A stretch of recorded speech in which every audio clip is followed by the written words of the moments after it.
இங்கே என் மக்களை வந்து இலவசம்ங்கிற அந்த இதில குடுத்து இவங்க வந்து எப்படி செஞ்சுட்டாங்கன்னா, ஏமாத்திட்டாங்கன்னு நெனைக்கிறேன். இலவசம்ங்கிறது ஒரு ஏமாற்று.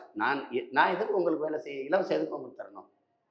என் சொந்த பணத்திலிருந்து குடுக்கல. மக்களின் காசை எடுத்து மக்களுக்கு குடுக்குறேன். அதுல வந்து ஒரு ஏமாற்றா நினைக்கிறேன். பெருத்த ஏமாற்று. 10,500,000 கோடி கடன தொட்டிருக்குது. எந்த நலத்திட்டமும் நிறைவேற்றப்படல.